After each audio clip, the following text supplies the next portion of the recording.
Om Swastiastu. Selamat berjumpa kembali adik-adik semua.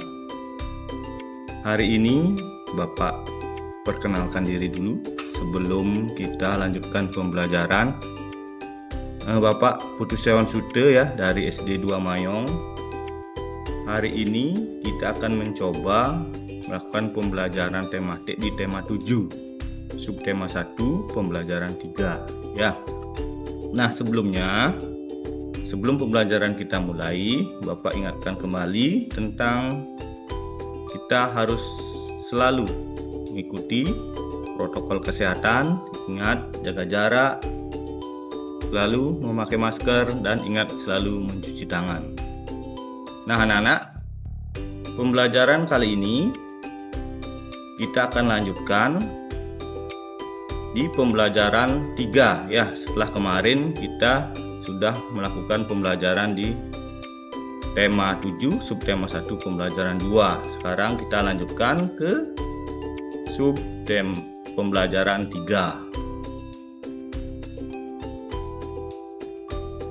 Nah, anak-anak, di pembelajaran 3 kali ini kita akan mengetahui bagaimana pulau-pulau yang ada di Indonesia ya. Nah, di manakah kalian tinggal? Nah, lihat di sana, di slide-nya sudah ada, itulah kepulauan negara kita, negara Indonesia. Nah, sebelum lanjut, Bapak akan sampaikan tujuan pembelajaran kita kali ini. Nah, yang pertama, setelah nanti anak-anak menonton video pembelajaran ini, anak-anak mampu mengenal keadaan pulau-pulau di Indonesia dengan benar. Yang kedua, setelah anak-anak menonton video pembelajaran ini, anak-anak mampu memahami hubungan antara banyaknya suku bangsa dengan kondisi wilayah di Indonesia dengan benar. Yang ketiga, anak-anak mampu nantinya menuliskan informasi baru yang terdapat dalam teks dengan tepat. Nah, yang terakhir, tujuan pembelajarannya yaitu anak-anak mampu mengenal suku bangsa yang ada di Indonesia. Nah, itu tujuan pembelajaran kita kali ini. Nah, yang pertama sudah tentu kita akan mempelajari tentang faktor-faktor penyebab keragaman masyarakat di Indonesia. Nah, anak-anak, di Indonesia terdapat banyak keragaman. Misalkan yang pertama, suku bangsa, bahasa, agama, dan budaya. Nah, banyak faktor yang penyebab terjadinya keragaman dalam masyarakat Indonesia. Ada beberapa faktor. Nah, seperti yang akan Bapak sampaikan selanjutnya. Nah, yang pertama yang menyebabkan keragaman masyarakat Indonesia, yang pertama itu letak strategis wilayah Indonesia. Nah, letak Indonesia sangat strategis anak-anak, yaitu berada di antara Samudra Hindia dan Samudra Pasifik. Dan juga Indonesia berada di antara benua Asia dan benua Australia. Nah, letak strategis tersebut menjadikan Indonesia berada di tengah-tengah lalu lintas perdagangan. Perdagangan dari berbagai negara datang ke Indonesia. Mereka membawa agama, adat istiadat, kebudayaan dari negaranya masing-masing. Nah, banyak pendatang menyebarkan agama, adat istiadat, dan kebudayaan negaranya baik dengan sengaja maupun tidak sengaja. Nah, itu faktor yang pertama. Nah, faktor yang kedua yaitu kondisi negara kepulauan. Nah, kondisi negara kepulauan ini, Indonesia terdiri dari 13.466 pulau ya. Itu pada tahun 2016. Banyaknya pulau di Indonesia menyebabkan penduduk yang menempati suatu pulau atau bagian dari satu pulau tumbuh menjadi kesatuan suku bangsa. Nah, tiap-tiap suku bangsa memiliki budaya sendiri-sendiri. Oleh karena itu, di Indonesia ada banyak suku bangsa dengan budaya yang berbeda-beda. Nah, penyebab yang ketiga adalah kondisi alam. Nah, negara Indonesia sangat luas dan terdiri dari 13.466 pulau. Tiap-tiap pulau dibatasi oleh lautan.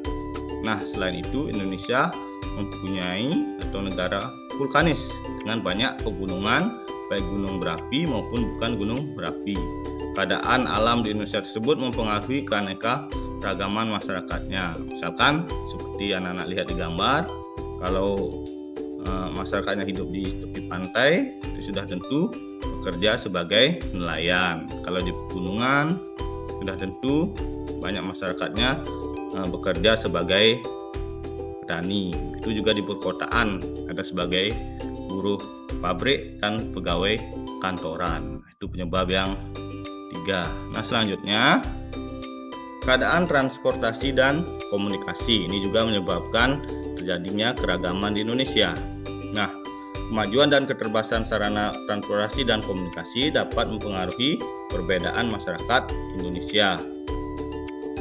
Nah, kemudahan sarana transportasi dan komunikasi memudahkan masyarakat berhubungan dengan masyarakat lain. Sebaliknya, sarana yang terbatas akan menyulitkan masyarakat dalam berhubungan dan berkomunikasi dengan masyarakat lain. Nah, kondisi ini menjadi penyebab keragaman masyarakat di Indonesia. Nah, selanjutnya, penerimaan masyarakat terhadap perubahan. Ini juga merupakan penyebab terjadinya keragaman. Nah, keterbukaan masyarakat terhadap sesuatu yang baru, baik yang datang dari dalam maupun dari luar masyarakat, sudah tentu membawa pengaruh yang berbeda di masyarakat Indonesia. Masyarakat di perkotaan relatif lebih mudah menerima orang asing atau budaya lain. Nah, sebaliknya masyarakat di pedalaman sebagian besar sulit menerima sesuatu yang baru. Mereka tetap bertahan pada budaya sendiri dan sulit menerima budaya lain. Nah, begitu anak-anak penyebab terjadinya keragaman di Indonesia. Nah, seperti yang Bapak sampaikan tadi, itulah faktor-faktor penyebab terjadinya perbedaan dalam masyarakat Indonesia. Nah, bagaimana dengan kondisi daerah anak-anak sendiri? Sudah tentu berbeda dengan Bapak di daerah Bapak di sini ya. Sudah tentu setiap daerah mempunyai perbedaan baik lingkungan, masyarakat dan lainnya. Nah, faktor apa saja yang menyebabkan suku bangsa di daerahmu berbeda dengan di daerah lain? Nah, coba anak-anak pikirkan sekarang, faktor apa saja yang menyebabkan suku bangsa di daerahmu berbeda dengan di daerah lain? Nah, yang kedua, bagaimana sikap kita terhadap keragaman suku bangsa di Indonesia? Nah, coba anak-anak simak kembali tadi bagaimana sikap kita terhadap keragaman suku bangsa di Indonesia. Nah, anak-anak, keragaman suku bangsa hendaknya menjadi kekayaan bangsa kita. Hendaknya kita dapat menerima keragaman itu. Kita saling menghargai, saling bekerja sama dengan semua suku bangsa di Indonesia. Dengan bekerja sama, sudah tentu bangsa Indonesia menjadi semakin damai ya. Kita bisa saling menghargai dan saling menghormati. Nah, Bapak lanjutkan. Nah, keragaman suku bangsa Indonesia. Nah, seperti yang sudah Bapak sampaikan tadi, di setiap provinsi di Indonesia sudah tentu suku bangsanya berbeda. Nah, suku bangsa termasuk dari bagian keragaman bangsa Indonesia. Ada banyak suku bangsa yang mendiami wilayah kepulauan Indonesia.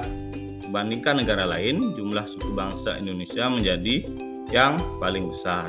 Suku bangsa di Indonesia tersebar di seluruh wilayah Indonesia, baik pulau besar maupun yang pulau kecil. Nah, sekarang Bapak contohkan suku-suku bangsa di beberapa provinsi di Indonesia. Nah, di Provinsi Aceh, sudah tentu suku bangsanya mendiami Provinsi Aceh. Ada suku Aceh, suku Alas, suku Gayo, Gayo Laut, Gayo Luas, Singkil, Simaulue, dan lain-lain ya.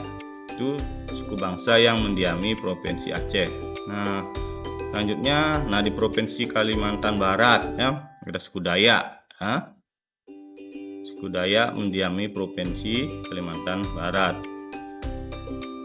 Nah, ada contoh di Provinsi Papua. Nah, suku bangsa yang mendiami Provinsi Papua ada Arpak, Mandacan, Bausi, Pak, Asmat, Tobati, Tera, dan Dani. Nah, itu masih banyak suku-suku bangsa di tiap provinsi ada di Indonesia. Nah, anak-anak, demikian tadi contoh-contoh suku bangsa yang mendiami salah satu provinsi di Indonesia. Nah, anak-anak, dari pembelajaran tadi dapat kita simpulkan bersama-sama ya, di Indonesia terdapat banyak keragaman, misalnya suku bangsa, bahasa, agama, dan budaya.